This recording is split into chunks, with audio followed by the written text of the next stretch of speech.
오늘 하세나 본문은 누가복음 2장 1절에서 7절까지의 말씀입니다. 그때에 아우구스투스 황제가 칙령을 내려 온 세계가 호적 등록을 하게 되었는데, 이 첫 번째 호적 등록은 구레뇨가 시리아의 총독으로 있을 때에 시행한 것이다. 모든 사람이 호적 등록을 하러 저마다 자기 고향으로 갔다. 요셉은 다윗 가문의 자손이므로 갈릴리의 나사렛 동네에서 유대에 있는 베들레헴이라는 다윗의 동네로 자기의 약혼자인 마리아와 함께 등록하러 올라갔다.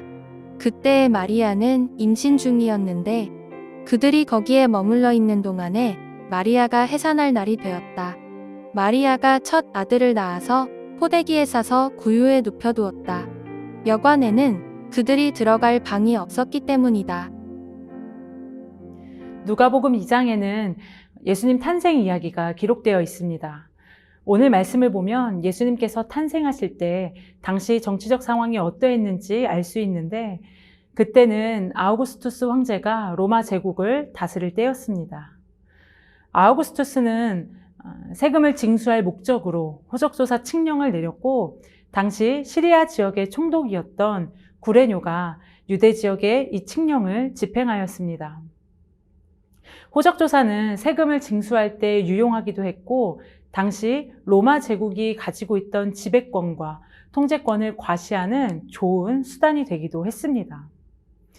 황제의 명령으로 인해 당시 모든 사람이 호적하러 각 고향으로 돌아갔습니다.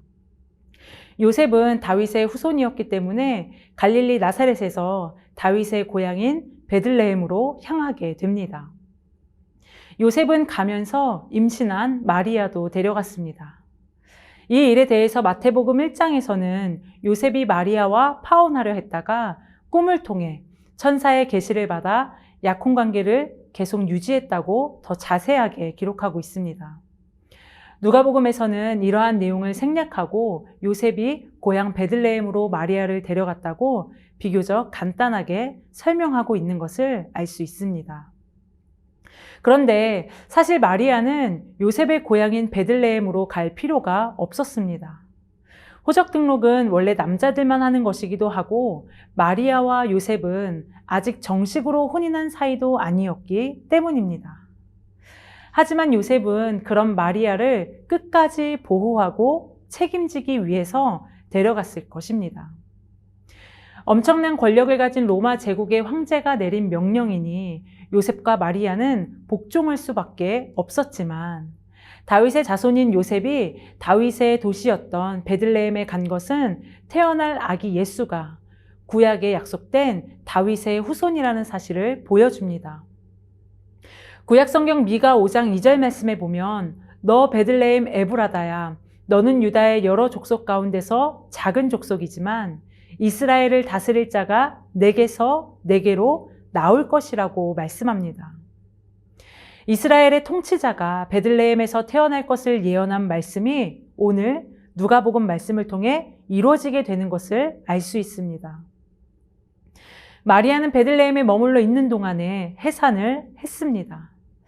하지만 몸을 풀 만한 여관을 찾을 수가 없어 아이를 낳고는 포대기에 그 아이를 쌓아 구유에 눕혀 두게 됩니다.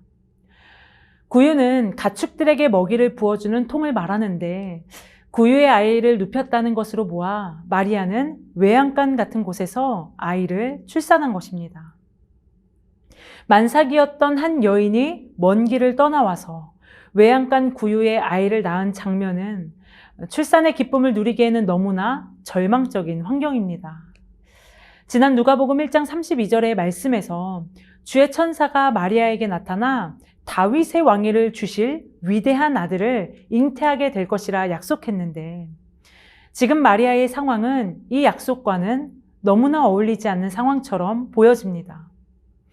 하지만 우리가 이미 알고 있듯이 가난한 부부의 첫 아들로 구유에 누워있는 이 아기는 하나님의 아들 예수 그리스도, 세상을 구원하실 메시아이십니다. 1절 말씀에서 온 천하를 호령하는 황제 아우구스투스의 모습과 7절 말씀에 구유에 누인 아기 예수는 완전히 대조적인 모습을 보여주고 있습니다. 그러나 예수님의 탄생으로 인해 이 세상의 중심은 달라질 것입니다. 천하를 다스리는 로마의 아우구스투스가 아니라 어느 시골 외양간 구유 안에 누이신 예수님이 왕으로 세상을 다스리게 될 것입니다. 예수님은 로마 황제와는 정반대의 방식으로 세상을 다스리게 되는데 이어지는 누가복음 말씀을 통해 예수님의 통치 방식을 보게 될 것입니다. 사랑하는 성도 여러분, 오늘 말씀을 보게 되면 세상에서 일어나는 일들을 통해 하나님의 계획이 이루어지고 있는 것을 발견하게 됩니다. 아우구스투스는 자신의 권력과 세금을 위해 모든 사람에게 호적을 명령했지만 하나님은 그의 명령을 사용하여 구약성경 미가에 나오는 예언이 성취되게 하셨습니다. 우리의 인생도 마찬가지입니다. 우리가 마주하는 상황, 사람, 경험을 통해 나를 향한 하나님의 계획을 이뤄가고 계심을, 그 하나님의 섭리를 발견하고 인정하는 오늘 하루가 되시기를 소망합니다. 오늘의 하시조는 직장과 학교 동료들에게 응원의 인사를 하는 것입니다. 나의 작은 응원이 새로운 한 주를 시작하는 일터와 학교에서 선한 영향력이 될 것을 기대하며 오늘의 하시조 함께 하시죠.